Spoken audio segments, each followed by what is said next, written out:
Салман Фариси өзі Асфахан деген жерде өмір сүрген, сол жердің басшысының баласы болған.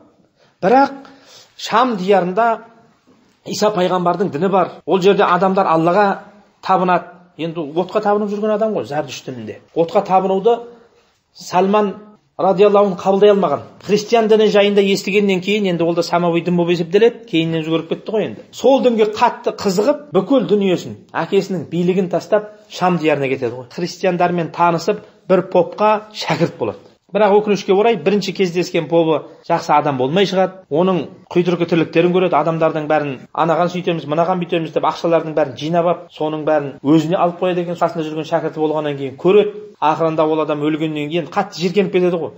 Өзінің әке шешесін, дінін тастап келген кездегі ана поптың істегенін көреді де қатты налиды. Ана кісі өлгеннен кейін адамдардың бәрі, ой, біздің әулиеміз өлді, қайдағы сен дедің, әулиелерің өлді.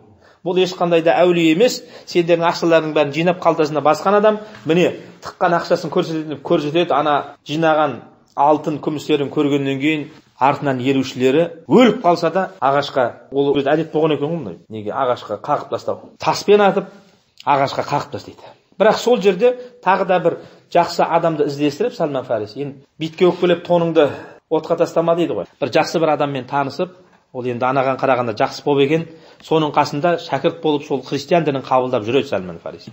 Бірақ ол кісінің жасы өте үлкен болғандықтан қайтыс болайын деп жатқан Салман Фариси деді, енді мына бүкіл Шам диярында бір жақсы адам таба алмадым, мен шәкірті болайын десем. Сіз өлсеңіз мен енді қайда барам, кімге шәкірт болам, ары қарай білімді кімнен алам деген кезде, бұл Шам диярында дені дұрыс адам қалмады деп айтады. Ана хадисті оқысаңыз еді, ойлаңыз, бүкіл Шам диярында ана кісінің білетін дені дұрыс адам қалмаған. Барлығы нәпсісіне беріліп күнәһар болып кеткен. Бірақ дейді, Мусул деген жерде мен сияқты тақуа, дұрыс Иса пайғамбардың дінінде жүрген адам бар, соған бар. Сол сені үйретеді. Салман Фарисиден қараңыз, ықылас деген қандай? Шам диярынан, енді ол Иракқа кетіп қалады. Иракқа барып сол кісінің қасында жүреді. Ол кісі де бір кәрі адам екен. Ол кісі де өлейін деп жатқан кезде Салман Фариси айтады, енді сіз де дүниеден өтесіз, кімге барайын, маған жол көрсетіңіз. Ол кісінің айтқан сөзде, мен білмеймін дейді. Қазір адамдардың бәрі азып тозып кетті. Мен танитын дұрыс ақидада, дұрыс дінде жүрген адам жоқ.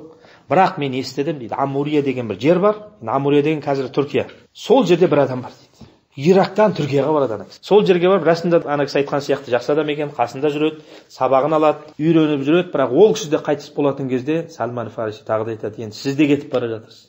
Енді мені кімге тастайсыз деген адам жоқ дейді, ол болды. Ешкімге сені тастай алмаймын. Бірақ дейді, ең соңғы пайғамбардың келетін уақыты жақындап қалды. Өйткені әлем деген азып тозып кетті. Сол пайғамбарға егер өмірің жететін болса, ілессең дұрыс болады. Ол кісі Мәдинадан шығады. Ол кісінің сипаты садақа алмайды, бірақ сыйлық берсең алады. Арқасында пайғамбарлық мөрі болады. Сен дүниеден өтпей пайғамбар келетін болса, сол кісінің артынан ерсең ғана құтыласың дейді. Амурияда жүрген кезде Салман Фариси тіршілігін жасап, сиырын асырап, қойын көбейтіп, шаруашылықпен айналысқан екен, пысық жігіт болған. Мәдина жаққа қарай көш кетеді дегенді естіп, саудагер адамдарға, міне мен сендерге сиырымды да алыңдар, қойымды да алыңдар, мені сол Мәдинаға жеткізіңдерші дейді ғой. Керуенменен. Оңай емес қой ол кезде. Қазіргі сияқты самолет жоқ, автобус жоқ. Сөйтіп Салман Фариси керуенменен Мәдинаға барады, бірақ Мәдинаға жақындап қалған кезде саудагерлер ешкім жоқ екенін білгеннен кейін, басқа ұлт өкілі танымағаннан кейін алады да бүкіл дүниенің бәрін алып, қол аяғын байлап, Мәдинаның яһудилеріне құл деп сатып жібереді ғой. Дүниесін алған өз алдына, өзін құл қылып, бәленбай ақшаға сатып жібереді. Сөйтіп, ақиқатты іздеп шыққан Салман Фариси бір яһудидің құлы болып кетеді. Пайғамбарымыз саллаллаху алейхи уассалам Меккеде шығып, ол кісіге пайғамбар беріліп, ол жерде 10 жыл дінін жайып, Мәдинаға көшіп келген кезде Салман Фариси пайғамбарымыз саллаллаху алейхи уассалам жолығу бақытына ие болады ғой. Міне бір адам ақиқатты іздесе Салман Фарисиде іздесін. Үйінде жатып, отқа табынып жүрсе жүре беретін еді. Содан Салман Фариси пайғамбар келді, садақа алмайды екен, хадия алады екен, осындай деген естіген кезде өзінің айтуы бойынша дірілдеп қуанғаннан ба, құлап қала жаздадым дейді, ана қуаныштан. Бәленбай жыл құл болып пайғамбарды күту. Ақырында Салман Фариси мұсылман болады. Хазіреті Әбу Бәкір ол кісіні құлдықтан сатып алады. пайғамбарымыз саллаллаху алейхи уассалам қасында жүреді, сондай дәрежеге жетеді рухани.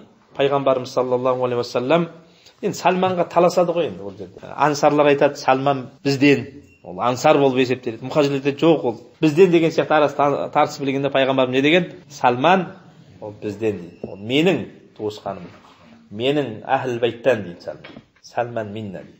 Менің туысқаным деп Салман Фарисидің дәрежесін көтеріп қойған. Алла тағала разы болсын. Осы оқиғадан енді айтқымыз келгені, көрдіңіздер ғой, дені дұрыс, Аллаға құлшылық жасайтын жақсы адам дүние жүзінде қалмаған деген сөз ғой.